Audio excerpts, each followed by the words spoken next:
Hello बच्चों, आज हम लोग क्लास 12th का नेक्स्ट पार्ट स्टार्ट कर रहे हैं। तो आप अभी तक काफ़ी बातें इसमें सीख चुके हैं। अब हमें एक बहुत ही इम्पॉर्टेंट बात और भी यहाँ पर सीखनी है। ये आगे प्रॉपर्टी ऑफ इलेक्ट्रिक चार्ज में हमारी काम करेगी।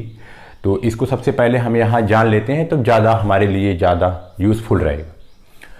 वो क्या है कि relation of charge and mass, मतलब चार्ज और मास में रिलेशन क्या होता है। चार्ज आपको पता है कि किसी मैटर की प्रॉपर्टी होती है। ये आपको चार्ज एकदम स्टार्टिंग में ही इसकी डिफिनेशन में बताया गया था। चार्ज मैटर की प्रॉपर्टी होती है, वैसे ही मास भी किसी मैटर की प्रॉपर्टी ही होती है। अरे भाई, अगर कोई मैटर है तो पक्का है कि उसके पास मास है। अगर मैं कहूं कि ये मार्कर हमारा एक मैटर है तो इसका मतलब ये श्योर है कि इसके पास मास है। अच्छा, लेकिन ये श्योर नहीं है कि इसके पास चार्ज है या नहीं। चार्ज डेवलप करने के लिए कुछ हमें एक्टिविटी करनी पड़ती है। जो मैंने आपको 3 मेथड बताए थे, उन तीनों मेथड में से कोई एक वर्क इस पर करके आप चार्ज डेवलप कर सकते हैं। लेकिन मास तो इसके पास पक्का है। तो इसीलिए चार्ज और मास में रिलेशन है। उस बात को थोड़ा सा एक बार आप गहराई से समझेंगे तो इसमें पहला पॉइंट ये लिखा है कि matter have 2 important property. Matter के बहुत प्रॉपर्टीज होती हैं, ऐसी बात नहीं है, बहुत ही ज़्यादा प्रॉपर्टी। लेकिन हमको यहाँ पर पढ़ना वो है जो हमारे काम का है। तो मैटर की एक प्रॉपर्टी तो ये होती है कि मैटर के पास मास होता है। भाई ये मैटर है तो इसका मतलब इसके पास क्या है, मास तो है, पक्का है। अच्छा, मैटर के पास मतलब इसी के पास चार्ज होने की भी संभावना रहती है। तो मास, चार्ज, ये सब क्या है, प्रॉपर्टी। किसकी? आप कहेंगे मैटर की। मैटर की प्रॉपर्टी है मास और चार्ज। अब हमें देखना है मास और चार्ज में रिलेशन क्या होता है। मास और चार्ज में रिलेशन क्या होता है, इसे हमें ध्यान से सुनना है और समझना है। अब कह रहा है कि charge can not carry without mass but mass carry without charge. इस बात को आप ध्यान से सुनिए। क्या कह रहा है कि charge can not carry without mass. आपको ये पता है कि कोई मैटर है तो पक्का है उसके पास मास है, और जब मास रहेगा तभी चार्ज डेवलप होगा। किसी भी बॉडी पर वो जो चार्ज आता है वो मास पर ही रहता है। किस पर रहता है? मास पर। क्यों मास पर? क्योंकि आपको पता है कि जो मटेरियल है, जो मैटर है, वो जिस मटेरियल से मिलके बना है उसी मटेरियल में ही तो इलेक्ट्रॉन है। और आखिर इलेक्ट्रॉन आएगा कहाँ? अगर इलेक्ट्रॉन किसी एक बॉडी से निकल करके किसी दूसरी जगह जाएगा तो जहां वो जाएगा उसको ठहरने के लिए कहीं जगह तो चाहिए। तो इसका मतलब वो कहीं ना कहीं किसी मैटर पर ही जाएगा। तो इसका मतलब चार्ज, मतलब इलेक्ट्रॉन को कहीं भी ठहरने के लिए किसी एक मास की रिक्वायरमेंट है, मटेरियल की रिक्वायरमेंट है। तो इसीलिए कहा गया है charge can not carry without mass. मतलब अगर मास नहीं होगा तो चार्ज कभी रह नहीं सकता। इसका उल्टा, अगर चार्ज नहीं भी होगा तो मास रह सकता है। ये बात आप मेरे ध्यान से समझ गए होंगे। अरे भाई, मैं अगर कहूं कि इस मैटर के पास चार्ज नहीं है तब भी तो ये है।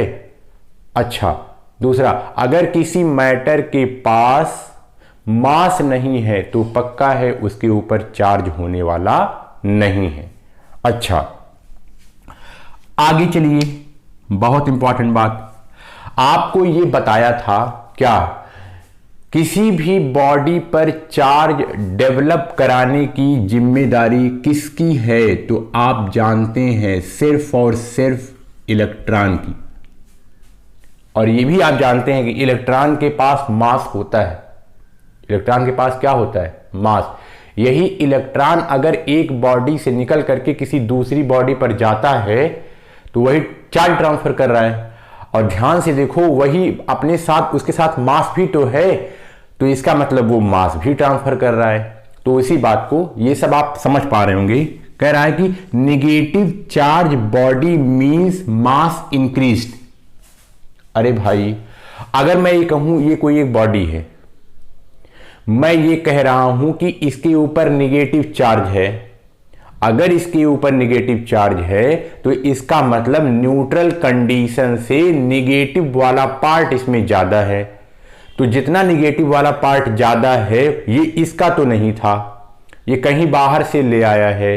लाने में कौन आएगा? तो इसका मतलब आप कहेंगे इलेक्ट्रॉन। आप ऐसा बोलेंगे अगर ये नेगेटिव चार्ज है तो यहां इलेक्ट्रॉनों की संख्या ज्यादा है। अगर इलेक्ट्रॉन की संख्या ज्यादा है तो हर एक इलेक्ट्रॉन अपना अपना मास लेकर के तो इसमें घुसा हुआ है, तो इसीलिए क्या इसका मास नहीं बढ़ गया? आंसर है बढ़ गया।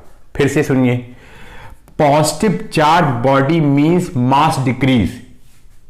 फिर से मैं कहूं कि ये एक न्यूट्रल बॉडी थी, ठीक है, मैं कह रहा हूं यहां से एक इलेक्ट्रॉन निकल गया, तो इसका मतलब क्या हुआ? इसका मतलब इस पर पॉजिटिव चार्ज आ गया।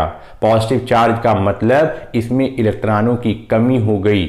मतलब जो इलेक्ट्रॉन गया वो तो चार्ज लेके गया ही, और साथ में वो अपना वाला मास भी लेकर चला गया। तो इसका मतलब पहले इसका जितना मास था अब तो उतना नहीं है, अब तो थोड़ा कम हो गया। तो इसका मतलब अगर कोई पॉजिटिव चार्ज है तो इसका ये मतलब हुआ उसका मास डिक्रीज हो गया। अगर कोई बॉडी निगेटिव चार्ज है तो इसका मतलब उसका मास इंक्रीज हो गया। अब हम लोग का अगला टॉपिक है बेसिक प्रॉपर्टी ऑफ चार्ज, कि चार्ज की बेसिक प्रॉपर्टी क्या क्या होती है। तो इसमें हमने कई प्रॉपर्टी लिखी है, मतलब कि जो चार्ज होता है उसमें कौन कौन सी खूबसूरती है, क्या क्या वो पैटर्न शो करता है, ये बात आपको यहां समझनी है और ये बहुत ही इंपॉर्टेंट है।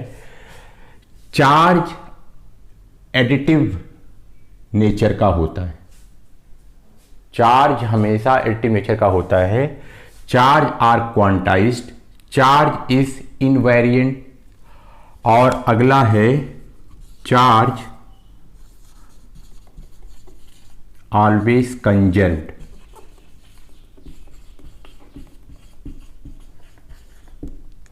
अब ये सब क्या है, आइए हम लोग बारी बारी से समझते हैं। उसके बाद जब पूरा हम एक बार समझ लेंगे तब बाद लास्ट में हम इसकी डिफिनीशन लिख देंगे, तो आप उसको नोट कर सकते हैं। अच्छा, तो आइए सबसे पहले हम समझते हैं चार्ज एडिटिव नेचर का होता है, इसका क्या मतलब होता है। एक बात आप अपने मन में गांठ बांध लो, क्या? कि जब भी हमें किसी बॉडी का नेट चार्ज बताना हो, क्या बताना हो? नेट चार्ज, तो हमेशा चार्ज को आप एडअप ही करेंगे अलजेब्रा वाले रूल से। मतलब अगर कि बहुत ढेर सारे चार्ज हैं तो आपको पता है चार्ज के आगे साइन लगा रहता है। अगर वो पॉजिटिव नेचर का है तो प्लस, कोई भी चार्ज है, अगर मान लीजिए मैं कहूं कि +2, मान लीजिए मैं कहूं -3Q -1 +2, इसका मतलब मैं कहूं किसी सिस्टम में इतने चार्ज हैं। और ये बात आपको बताया था, नेट चार्ज और चार्ज में क्या डिफरेंस है। नेट चार्ज का मतलब होता है जब ढेर सारे चार्ज आ जाए तब वहां आप नेट निकालेंगे। तो अगर आपको जब भी कोई बोले कि भैया आप इसका नेट चार्ज निकालिए, क्या निकालिए? नेट चार्ज, तो आपको कुछ नहीं करना है, आंख बंद करके आप जितने भी चार्ज वहां पड़े हैं अलजेब्रा के रूल से आपको उसको फॉलो करना है। मतलब आपको सबको ऐड कर देना है। कैसे? हूबहू जैसे जो यहां लिखा हुआ है। मैं अगर आपसे कहूं कि बेटा आप एक काम करो, ये सारे ये पूरा सिस्टम है, इसका आप जरा नेट चार्ज निकालो, तो कुल मिला करके आप ये बात याद रखो कि ये हमेशा एडिटिव नेचर का होता है। तो आप क्या कहेंगे? अच्छा +2, ठीक है, फिर अपनी तरफ से एडिटिव नेचर का होता है तो प्लस, फिर ये क्या हो गया +2, फिर एडिटिव नेचर का होता है प्लस, फिर ये क्या होता है -3। मतलब आपको ऐसे करना है, इसका माइनस मत हटा देना, क्योंकि निगेटिव चार्ज है। इसकी आप चार्ज दो टाइप के होते हैं, पॉजिटिव और निगेटिव, तो ये निगेटिव प्रॉपर्टी है इसलिए रहेगा, इसको हटाइएगा नहीं। फिर से चार्ज एडिटिव नेचर होता है प्लस, तो यहां पर कितना हो गया -1। कुल मिला के आपको यही काम कर देना। क्या आपने किया, सारे चार्ज को आपने ऐड कर दिया, और कभी भी जब आपसे नेट निकालने के लिए पूछा जाए तो आप चार्ज को हूबहू उसके साइन के साथ उठा करके लाओ और जोड़ दो। तो इसका ये मतलब हुआ 2 कितना हुआ 4 + -3 माइनस, और ये +-1। अब ये कितना हो गया, यहां पर आपको पता है माइनस माइनस प्लस, तो 4 - 4, इसका मतलब यहां पर नेट चार्ज कितना है 0। अच्छा, क्या ये बात सही है? वैसे ही लॉजिक लगाओ। देखिए ये एक निगेटिव चार्ज है, यहां पर 2 पॉजिटिव चार्ज है, इसका मतलब ये निगेटिव इसके एक पॉजिटिव को खत्म कर देगा, तो यहां क्या बचा पॉजिटिव। फिर से देखिए ये 2 पॉजिटिव चार्ज हैं, तो टोटल कितना बना पॉजिटिव का 3, ये पॉजिटिव है ये निगेटिव है, तो टोटल कितना बना 0। तो कहने का मतलब ये है, ये बात इसीलिए चार्ज हमेशा एडिटिव नेचर का होता है। नेट कब निकालेंगे, जब आप कहेंगे एक से ज्यादा चार्ज रहेंगे तब आपको नेट निकालने की जरूरत पड़ेगी। जब आपको नेट निकालने की जरूरत पड़ेगी तब आपको चार्ज को सीधा सीधा ऐड कर देना है, वहां गलती से भी आपको माइनस साइन नहीं लाना है। अच्छा, मतलब माइनस साइन अगर आप ले आए तो क्या होगा, तब सब कुछ उल्टा सीधा हो जाएगा और कुछ भी नहीं बचेगा, सब तहस नहस हो जाएगा। इधर देखिए, मान लीजिए मैं कहूं कि यहां पर 3 कूलम माइनस चार्ज, माइनस का 3 कूलम, और यहां पर प्लस का 4 कूलम। मैं आपसे कहूं जरा आप इसका नेट निकालिए, चेक करिए क्या आप नेट निकाल सकते हैं। यस, एक से ज्यादा है, नेट निकलेगा। अच्छा, अब मैं आपको उल्टा बता रहा हूं, मानिए आप गलती कर रहे हैं। आप क्या कर रहे हैं, मैं कहूं आप जरा इसका नेट निकालिए, तो नेट निकालने में आपने क्या किया, मान लीजिए आपने अपनी तरफ से माइनस का साइन लगा ही दिया। आपने क्या किया, -3 कूलम, और आप इसको माइनस कर रहे हैं, माइनस प्लस का 4 कूलम, तो इसमें क्या हुआ, ये हो गया प्लस माइनस माइनस, तो ये हो गया -3 कूलम। अब यहीं पर ध्यान दीजिएगा, अगर आप गलती से कहीं भी अपनी तरफ से माइनस लगाएंगे तो आपको पता है आपकी मैथमेटिक्स के हिसाब से जो आपने ये माइनस साइन लगाया है ये इस प्लस को निगेटिव बना देगा। और आपको ध्यान है ये बात, ये पॉजिटिव चार्ज है और ये माइनस साइन इसका कैरेक्टर नहीं बदल सकता। तो इसीलिए कहा जाता है कि गलती से आप प्लीज उसे आप कभी निगेटिव से मत करिए। निगेटिव करेंगे तो झंझट आएगी, जहां निगेटिव किया तहां सारा मामला गड़बड़, और ये पॉजिटिव निगेटिव करके ये निगेटिव कन्वर्ट कर देगा, कुछ और आना शुरू हो जाएगा। क्या हो जाएगा, -7 कूलम। क्या ये सही है? क्या इस बॉडी पर -7 कूलम है? और चेक कर लेते हैं। आपको पता है ये निगेटिव का 3 है और यहां भी निगेटिव का 3 है, तो सॉरी यहां पर भी पॉजिटिव का 3 है, तो इसने इसको कैंसिल कर दिया। तो इसका मतलब बचा कितना, पॉजिटिव का 1 कूलम। तो इस पर पॉजिटिव 1 कूलम नेट चार्ज है इस बॉडी पर, और यहां कितना दिखा रहा है, -7 का कूलम। तो तरीका क्या है, आपको अगर नेट निकालना है तो आपको सिर्फ चार्ज को क्या करना है, ऐड, उनके साइन के साथ कोई खिलवाड़ नहीं करना है। कैसे? ऐसे -3 कूलम नेट निकालना है, क्या करें, ऐड। हमको सिर्फ ऐड याद होना चाहिए बस, अगर चार्ज के साथ आप खेल कर रहे हैं तो। पॉजिटिव किसको ऐड करना है, +4 कूलम को, तो -3 कूलम और ये +4 कूलम, आंसर कितना हो गया, आंसर हो गया प्लस का 1 कूलम। मतलब इस सिस्टम पर प्लस का 1 कूलम चार्ज है। तो ये पहली प्रॉपर्टी है किसकी, चार्ज की कि चार्ज हमेशा एडिटिव नेचर का होता है। जब भी आपको चार्ज नेट चार्ज निकालना हो तो आपको एक काम करना रहेगा कि वो हमेशा एडिटिव नेचर का ही होता है। अभी मैं इसकी डिफिनीशन लिख दूंगा, आप बिल्कुल परेशान मत होइए। अब आइए दूसरा समझते हैं। अब दूसरा नेचर क्या है? दूसरा यह है कि चार्ज आर क्वांटाइज्ड।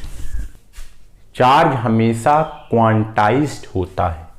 मतलब क्वांटाइज्ड का मतलब क्या हुआ? इसका मतलब क्या? क्वांटा फॉर्म में, मतलब पैकेट फॉर्म में। मतलब आपको एक बार बार बार बताई गई है कि अगर किसी बॉडी पर चार्ज बनता है, मतलब डेवलप होता है, तो उसकी सारी जिम्मेदारी किसकी है? आप जानते हैं, इलेक्ट्रॉन पर। अच्छा, इलेक्ट्रॉन जो होता है वो किसी भी मैटर का एलिमेंट्री पार्टिकल होता है।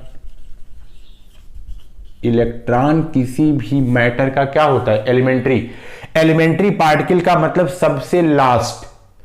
मतलब मैटर को ब्रेक करो, मॉलिक्यूल, मॉलिक्यूल को ब्रेक करो, एटम, एटम को ब्रेक करो, इलेक्ट्रॉन, प्रोटॉन, न्यूट्रॉन। अब इलेक्ट्रॉन को ब्रेक करो, नहीं होगा।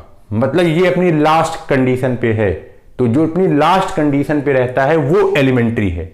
तो इलेक्ट्रॉन एलिमेंट्री है। इलेक्ट्रॉन का ब्रेकअप नहीं हो सकता। इस बात को आप नोट कर लीजिए। इलेक्ट्रॉन को अगर आप तोड़ना चाहेंगे तो नहीं टूटेगा। सबसे छोटा यही है। कौन? इलेक्ट्रॉन। तो इलेक्ट्रॉन एलिमेंट्री पार्टिकल। और चार्ज ले कौन आता है? आप कहेंगे इलेक्ट्रॉन। तो इसका मतलब क्या कहीं पर आधा इलेक्ट्रॉन टूट करके जा सकता है? नहीं भाई, जो हमें ये बता दिया गया कि ये एलिमेंट्री पार्टिकल है तो हम क्यों तोड़ेंगे? इसका मतलब कि इलेक्ट्रॉन कहीं जाएगा तो पूरा पूरा चला जाएगा, और कहीं अगर आएगा तो पूरा पूरा आएगा। फिर से सुनिए, अगर मैं कहूं ये एक बॉडी है ए और ये दूसरी बॉडी है बी, मैं कहूं अभी भी इलेक्ट्रिकली न्यूट्रल है, ये भी अभी भी इलेक्ट्रिकली न्यूट्रल है, मैंने इन दोनों को आपस में फ्रिक्शन किया, तो मैं कह रहा हूं, मान लीजिए यहां से एक इलेक्ट्रॉन निकला और चला गया। ठीक है, चला गया। अभी इसी बात को ध्यान सुनना, जब फ्रिक्शन करेंगे आपस में, जब रबिंग होगी, तो इसका मतलब यहां से इलेक्ट्रॉन निकला और यहां चला गया। अब जो इलेक्ट्रॉन है वो पूरा पूरा जाएगा। अब वो टूटेगा तो नहीं, क्योंकि अब इलेक्ट्रॉन से छोटा तो कुछ होता ही नहीं है। तो इसका मतलब पूरा इलेक्ट्रॉन जाएगा। तो एक इलेक्ट्रॉन चला जाएगा। एक इलेक्ट्रॉन मान लीजिए चला गया। एक इलेक्ट्रॉन गया, इसी को मैं दूसरी भाषा में पूछ रहा हूं, बताइए कितना चार्ज गया? तो आप कहेंगे एक इलेक्ट्रॉन पर कितना चार्ज होता है? एक इलेक्ट्रॉन पर चार्ज होता है 1.6 इंटू 10 की पावर -19 कूलाम। एक इलेक्ट्रॉन पर चार्ज होता है।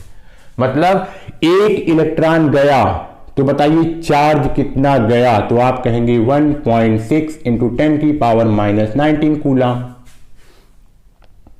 अच्छा, फिर से सुनिए, मैं कह रहा हूं एक इलेक्ट्रॉन और गया, बताओ टोटल कितना गया? तो आप कहेंगे 2, तो इसको आप मल्टीप्लाई कर देंगे 2, मतलब इतना चार्ज चला गया। मैं कहूं अब बताइए, मैंने कहा कि टोटल 3 मान लीजिए चला गया। अब बताइए टोटल कितना चार्ज गया? तो आपका आंसर है 3 चार्ज चला गया। आपका आंसर है 3 चार्ज चला गया। तो आप एक बात समझ रहे हैं, आप ये बात हमेशा याद रखिए, क्या कि जो चार्ज का इंक्रीमेंट या डिक्रीमेंट है ना, ये इसी के देखिए मल्टीपल में हो रहा है। अब आप अगर इसके बीच का कोई नंबर अगर चार्ज का ढूंढना चाहें तो मिलने वाला नहीं है। मतलब चार्ज हमेशा ऐसे मिलेगा 1.6 इंटू 10 की पावर -19 कूलाम, या 2 मल्टीप्लाइड बाई, मतलब इसका 2 टाइम, इसका 3 टाइम, इसका 4 टाइम, इसका 100 टाइम, इसका लाख टाइम। कहने का मतलब इसी के मल्टीपल में मिलने वाला है। अच्छा, अब फिर से सुनिए, आपको पता है कि जिस बॉडी से इलेक्ट्रॉन निकलता है उस पर क्या आता है? आप जानते हैं, पॉजिटिव चार्ज। जिस पर चला जाता है उस पर क्या आता है? आप जानते हैं, नेगेटिव चार्ज। अरे भाई, पहले ये न्यूट्रल था, ठीक है था, मतलब इलेक्ट्रॉन और प्रोटॉनों का नंबर इक्वल था। ठीक है, आपको यह भी पता है कि इलेक्ट्रॉन और प्रोटॉन पर चार्ज सेम रहता है, केवल साइन का डिफरेंस होता है बस। अच्छा, पहले इक्वल था, अब क्या हुआ, जब आपने फ्रिक्शन किया एक इलेक्ट्रॉन यहां से यहां निकल गया। अच्छा, पहले इलेक्ट्रॉन और प्रोटॉन क्या थे, बराबर थे, एक इलेक्ट्रॉन निकल गया तो इसका मतलब एक प्रोटॉन है जिसको अपना इलेक्ट्रॉन नहीं मिल रहा है, इसका मतलब वही चार्ज के रूप में शो होगा। तो इसका मतलब उसी एक प्रोटॉन पर चार्ज कितना है, तो आप कहेंगे पॉजिटिव का 1.6 इंटू 10 की पावर -19 कूलाम, मतलब इसी का पॉजिटिव। मतलब यहां पर कितना चार्ज बनेगा, तो आप कहेंगे यहां पर तो चार्ज बनेगा पॉजिटिव का 1.6 टू 10 की पावर -19 कूलाम। यहां पर कितना बनेगा, तो आप कहेंगे 1.6 इंटू 10 की पावर -19 कूलाम, वो निगेटिव का। अच्छा, मैं कहूं अब दूसरा इलेक्ट्रॉन गया, जब दूसरा गया तो बताइए यहां टोटल कितना बना, तो आप कहेंगे मल्टीप्लाइड बाई 2। यहां पर कितना बना, आप कहेंगे पॉजिटिव का मल्टीप्लाइड बाई 2। आप इसी बात को ध्यान से देखते जाइए। फिर मैं कहूं तीसरा गया, तब बताइए कितना बना, आपने कहा ये 3, फिर आपने इसको भी कहा ये भी 3। मैं कहूं मान लीजिए अब कितना गया, तो आपने कहा n, फिर आपने ये भी कहा n। तो आप क्या देख रहे हैं कि अगर कहीं चार्ज का ट्रांसफर हो रहा है तो इक्वल एंड अपोजिट में उस सिस्टम के लिए अलग अलग चार्ज डेवलप हो जा रहे हैं, मतलब एक पॉजिटिव नेचर का और दूसरा निगेटिव नेचर का। तो कुल मिलाकर के हमने क्या देखा, हमने देखा हम क्या कैलकुलेट कर रहे थे, हम चार्ज की वैल्यू कैलकुलेट कर रहे थे, हम चार्ज की वैल्यू कैलकुलेट कर रहे थे। हमने देखा क्या कि अगर एक इलेक्ट्रॉन गया तो 1 मल्टीप्लाइड बाई ये, 2 इलेक्ट्रॉन गया तो 2 मल्टीप्लाइड बाई ये, 3 इलेक्ट्रॉन गया तो 3 मल्टीप्लाइड बाई ये, n इलेक्ट्रॉन गया तो n मल्टीप्लाइड बाई ये। तो इसका मतलब कितना चार्ज टोटल जाता है, तो आपको ये बात समझ में आ रही है। आप इसको ऐसे लिख सकते हैं, कैसे, इधर देखिए,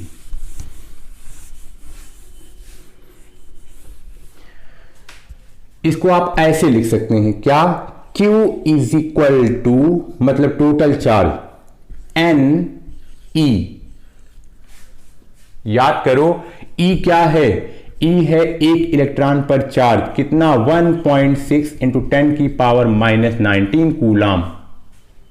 अच्छा, अब आपको यही तो होता था ना, जब ये n की वैल्यू क्या रखा था 1, तो यहां मल्टीप्लाइड बाई करते थे 1, जब यहां इसकी वैल्यू रखा 2 तो यहां मल्टीप्लाइड बाई 2, यही 3 मल्टीप्लाइड बाई 3, ऐसे ही n तो मल्टीप्लाइड बाई n।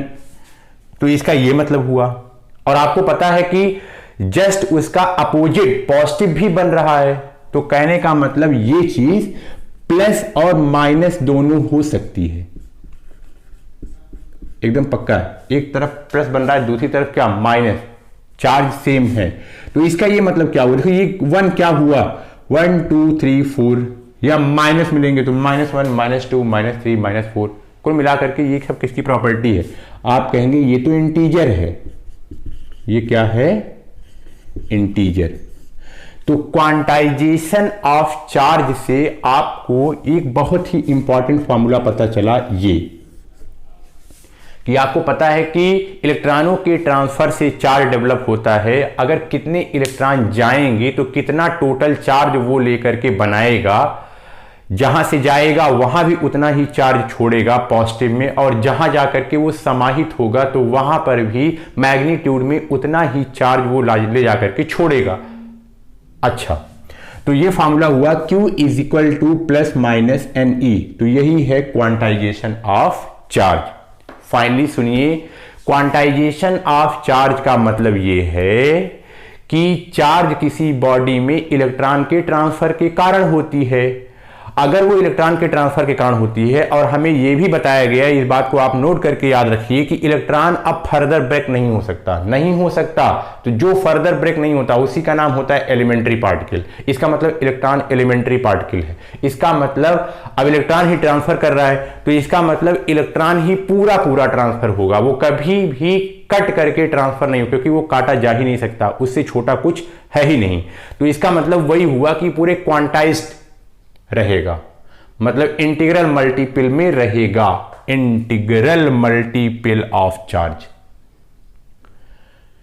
मतलब आप ये कहिए कि हम आधा इलेक्ट्रॉन यहां से यहां ट्रांसफर किए हैं, नहीं पॉसिबल है, ये थ्योरी ही गलत है। तब चार्ज आर क्वांटाइज, तब ये गलत हो जाएगा।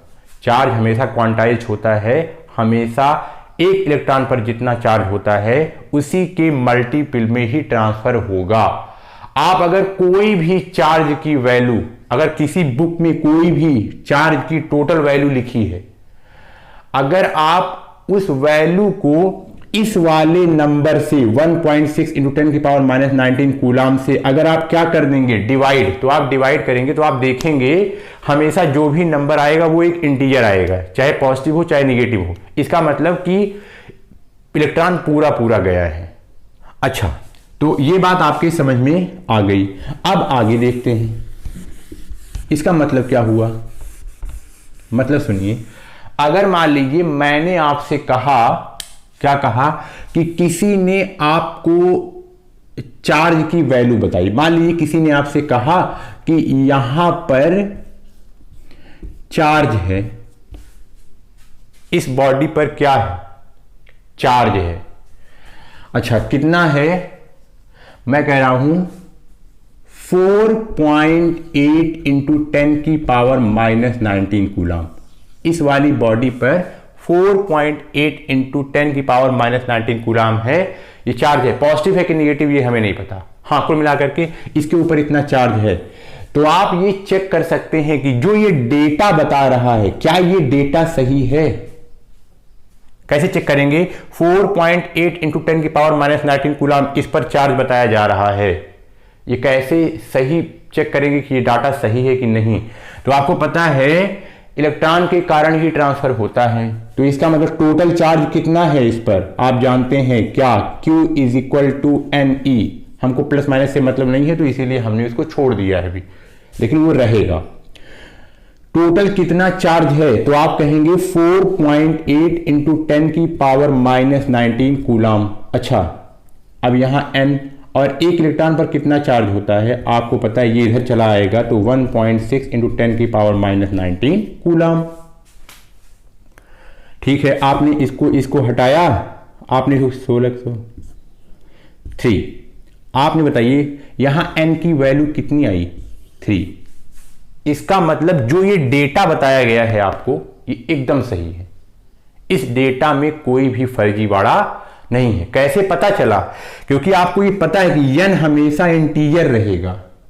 अगर हमने इसको इससे डिवाइड किया था, अगर n इंटीजर ना आता तो पक्का था कि ये वाला चार्ज तो इस पर हो ही नहीं सकता, पक्का है, इसको कोई सही नहीं कर सकता। इसका मतलब अगर ये मल्टीपल में है, मतलब अगर ये इसकी वैल्यू इंटीजर आ रही है तो ये डेटा सही है। अगर यहां पर हम कोई ऐसा डेटा लिख दें जिसको हम फिर से 1.6 इंटू 10 की पावर माइनस 19 कूलाम से डिवाइड करें और बाद में नंबर जो है वो डेसिमल में आ जाए या 3 पॉइंट समथिंग में या 2 पॉइंट समथिंग में, कुछ ऐसा आ जाए, इंटीजर ना आए, तो आप समझ जाना कि यहां पर जो चार्ज की वैल्यू दी गई है ये इम्पॉसिबल है, ऐसा चार्ज इस पर हो ही नहीं सकता है। तो आप इसको ऐसे आराम से चेक कर सकते हैं।